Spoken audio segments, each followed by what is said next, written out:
తెలంగాణ విషయానికి వద్దాం. తెలంగాణలో ఎట్లుంది 12 ఇయర్స్ తెలంగాణ, 10 ఏళ్ళు కేసీఆర్, ఇప్పుడు రేవంత్ రెడ్డి 2 ఏళ్ళు. మొత్తం ఈళ్ళ మీద ఆళ్ళు, వాళ్ళ మీద ఈళ్ళు దుమ్మెత్తి పోసుకోవడాలు, బూతులు తిట్టుకోవడాలు, విచ్చలవిడి కబ్జాలు, అవినీతి. ఒక్క ఉగాది నాడు ఉగాది పంచాంగం ఉంటుండే. తర్వాత రోజు భూత పంచాంగం. భూత పంచాంగమే. ఆ రోజు అంటే దాని తర్వాత రోజు ఎలక్షన్లు ఉంటే ఆ రోజు కూడా బూతులే వినిపిస్తారేమో. ఏ క్షణమైనా బహుశా నాకు తెలిసి ఇంట్లో మరి ఏం నడుస్తుందో మనకు తెలియదు, కానీ బయట మొత్తం అదే రాజకీయం నడుస్తూ ఉన్నది. దురదృష్టం. మీరు ఉద్యమకారులు కదా, తెలంగాణ ఈ సిచ్యువేషన్ చూస్తే మీకు ఏమనిపిస్తుంది? నేనేమంటా అంటే, పాలన మీద మనకు అంటే నిజాయితీగా ఉద్యమాలు చేసిన వాళ్ళకు పట్టు కానీ భాగస్వామ్యం కానీ లేనప్పుడు ఎన్ని పరిణామాలన్నా సంభవిస్తాయి. ఒక సందర్భంలో ఉద్యమ ఆకాంక్షలు ప్రతిఫలించడంలో పుట్ట అధికారం వచ్చిన వాళ్ళం ఇంకా బాధ్యతాయుతంగా వెలగవలసి ఉండేనేమో, లేకపోయింటే జరిగే నష్టం ఆ పార్టీకి మాత్రమే జరగలే. అవును, ఆ ఉద్యమాలు చేసినప్పుడు చాలామందికి నష్టం జరిగింది. ఈ విషయం వాళ్ళు గమనించాలని చెప్పేసి నేను కోరుకుంటున్నాను. అంత మించి నేను ఎక్కువ తక్కువ విమర్శ చేయలేను. ఒక నేటివిటీ సంబంధించి మీ అందరికీ తెలుసు, నల్గొండలో ఏ పరిణామాల మధ్యన కొన్ని నిర్ణయాలు తీసుకోవాల్సి వస్తుంది. ఈవెన్ టుడే ఈ దేశంలో ఇప్పుడు ఇంతమంది అర్బన్ నక్సలైట్ ముద్ర మోస్తున్నటువంటి రాహుల్ గాంధీ నాయకత్వం వస్తున్నటువంటి కాంగ్రెస్ పార్టీ డెమోక్రటిక్ స్పిరిట్ చాలా పెద్దది అంటాం కదా. మరి అట్లాంటి దగ్గర పచ్చి ఫ్యూడల్ ప్రభువులు ఎట్లా రాజకీయాలు చేస్తారు, హెడ్ క్వార్టర్ ఎట్లా మెయింటైన్ చేస్తారు అంటానికి ఇవాళ కాంగ్రెస్లో ఉన్నటువంటి పెద్దలు, వాళ్ళ యొక్క మాటలు, వాళ్ళ యొక్క అణచివేత, ఒక డీసీసీ ప్రెసిడెంట్ వస్తే ఎట్లా నలి చేస్తారు, ఒక ఉద్యమ నాయకుడు వస్తే ఏం చేస్తారు అనేది కైలాష్ కానీ నా విషయంలో కానీ ఏం జరిగిందో మీరు చూసిండ్రు. అందుకోసం దీనికి ఎక్కడో ఒక దగ్గర చెక్ పెట్టాల్సిన అవసరం ఉన్నది. పడుతుందా నల్గొండ రాజకీయాల్లో ఫుల్ స్టాప్ ఉంటుందా, కామానేనా? నేను ఫుల్ స్టాప్ ఇప్పటికీ ఉంటుందా లేదా నేను చెప్పలేను, కానీ ఒక్క ఆశాభావంతో నేను ఉన్నా. అప్పట్లాగైతే ఇవాళ బీసీ లీడర్షిప్ లేదు. అప్పట్లాగా సబ్మిసివ్ నేచర్తో బతకాలని కోరుకోవడం లేదు.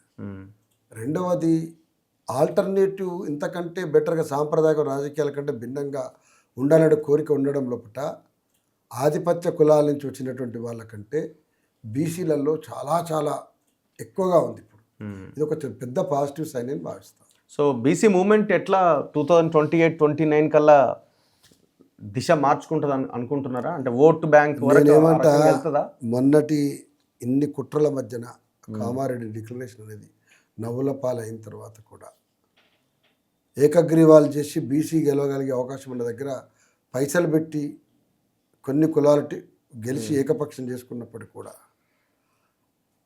Hour representation in the local body election is around 50%. అది కూడా ఇట్స్ ఏ మైల్ స్టోన్ అనుకుంటున్నాను. రెండవది ఏంటంటే, ఎక్కడ అవకాశం ఉన్నా సరే ఒక్కొక్క సందర్భంలో ఇద్దరు బీసీలు వస్తే 2 కులాలు ఇరిపోయినా పర్వాలేదు, కానీ ఆ 2 కులాలలో బీసీ పోలరైజేషన్ అనేది జరిగింది కదా. సో మనం పాజిటివ్గా తీసుకుంటే డెఫినెట్గా గ్రౌండ్లో పాజిటివ్గానే ఉందని నేను అనుకుంటున్నాను. ఓ టైం వస్తుంది, చట్టసభలకు సంబంధించి కూడా దేశవ్యాప్తంగా కనుక ఒక్క ఫైల్ మూవ్ అయితే పెట్టేది డీలిమిటేషన్ ఉందో, అట్లనే చట్టసభలో రిప్రజెంటేషన్ది కూడా మూవ్ అయితే ఈ దేశంలో శాశ్వతంగా చాలా మార్పులు వస్తాయి. తెలంగాణ దానికి భిన్నమైంది కాదు, ఒక ఫోర్ ఫ్రంట్ ఇంకో అడుగు ఎక్కువనే ఉంటుంది.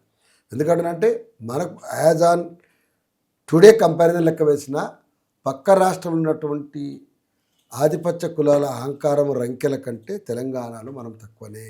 ఓకే, అది కూడా మనం గుర్తుపెట్టుకోవాలి. సో అట్లాంటి తెలంగాణ డెఫినెట్గా గంత హైట్లో ఉన్న మనం ఇంకా చాలా హైట్ పోగలుగుతామనే విశ్వాసం అయితే నాకున్నది. సో మీరు ఏ దిశగా వెళ్తున్నారు? మీ టార్గెట్, మీ లక్ష్యం? నేను అవ్వాలనే ఇవ్వాలనే చెప్తాను. ఫస్ట్ నేను పోయేప్పుడు ఒక మాట అడిగారు, మెయిన్ స్ట్రీమ్ పాలిటిక్స్ పేరు మీద రొచ్చులకు పోతున్నావా అన్నారు. మెయిన్ స్ట్రీమ్ అనేది లైమ్ లైట్ అయినప్పుడు ఆ లైమ్ లైట్లో వండుకుంటూనే నువ్వేం చేయాలో నువ్వు డిసైడ్ చేసుకోవాలి. నేను ఆ లైమ్ లైట్లో ఉన్నా కాబట్టి నేను తెలంగాణ ఉద్యమంలో చేసినటువంటి ధర్మ పోరాటం ఒక ప్రతిఘటన ఏదైందో అది జాతి దృష్టిని ఆకర్షించింది, భారతదేశం దృష్టిని ఆకర్షించింది. పార్లమెంటే సాక్షాత్తుగా చెరుకు సుధాకర్ని విడుదల చేయాలని చెప్పేసి పరిస్థితి తీసుకొని వచ్చింది. నేను నిజంగానే ఒక ప్రజా సంఘంలో ఉండుంటే ఇవాళ అర్బన్ నక్సలైట్ పేరు మీద ఇప్పట్లో కథమవుతున్నామో అప్పట్లో కూడా అట్టే కథమవుతుంది. గంత మించి ఇంకేనేం చెప్పలేదు. Anyway, thank you very much చెరకు సుధాకర్ గారు. థ్యాంక్ యూ, ధన్యవాదాలు. సో ఇది చెరకు సుధాకర్ గారితో స్పెషల్ ఇంటర్వ్యూ. చూస్తూనే ఉండండి మన తొలి వెలుగు.